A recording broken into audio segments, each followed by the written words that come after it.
Aujourd'hui, on va vous apprendre un effet gyroscopique. Vous allez voir, c'est super simple à faire, laissez-moi vous le montrer. Hey, salut tout le monde, c'est Thomas et aujourd'hui, j'avais envie de te montrer dans cette vidéo comment réaliser cet effet gyroscopique que l'on voit partout sur les réseaux sociaux. Dans un premier temps, pour faire cet effet, il faut que tu le fasses au tournage. Au niveau du matériel dont tu vas avoir besoin au tournage, je te conseille un stabilisateur 3 axes. Si tu n'en as pas, essaye de réduire le mouvement en essayant juste de bouger les hanches pour le faire. Et sinon, si tu n'as ni stabilisateur 3 axes et que tu as de la raideur dans les hanches, ton téléphone est ton meilleur ami. Pourquoi? Parce que nos téléphones, c'est maintenant de réels ordinateurs et il y a de la stabilisation à l'interne. Donc en gros, tu prends ça, puis tu le transfères là-dedans sans avoir à connaître comment ça fonctionne. Ouais, je suis un peu jaloux. Choisis un objet ou une personne, bref, ton sujet de ta vidéo, et tu vas réaliser un léger orbite autour de lui. Qu'est-ce que c'est qu'un orbite? C'est dans le fond que tu vas prendre ton sujet et tout en gardant ton sujet au centre de ton image le plus possible,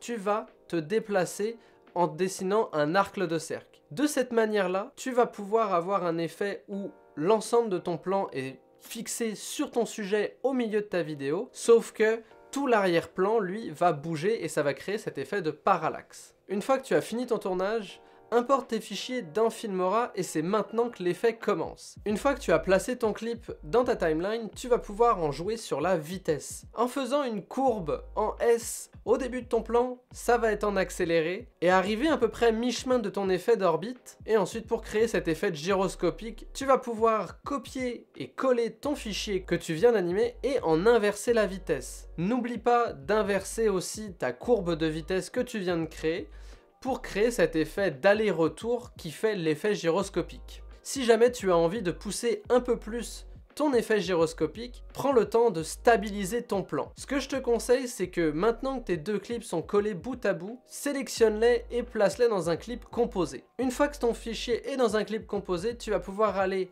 stabiliser ton plan et à partir de là, toutes tes petites micro-vibrations et autres qui vont faire un petit peu amateur vont être cancellées par la stabilisation intégrée dans Filmora. Ce que tu vas faire pour encore plus dynamiser ton effet gyroscopique, c'est que tu vas venir placer un point clé au début, au milieu et à la fin de ton clip composé et tu vas venir zoomer un tout petit peu sur le point clé qui est au milieu. De cette manière-là, quand ton plan avance, il va légèrement zoomer et dézoomer au moment où ton plan va être mis en arrière. Et si jamais tu veux rajouter un effet dynamique à ton effet gyroscopique, tu peux juste ajouter un petit sound d'effet de whoosh assez grave pendant le moment où ton image est en accéléré. De cette manière-là, au son, on va entendre une transition sonore qui va faire que ton effet gyroscopique va paraître beaucoup plus réel et crédible. Et voilà, j'espère que cette vidéo vous aura plu. Si c'est le cas, n'hésitez pas à la commenter, liker ou à partager.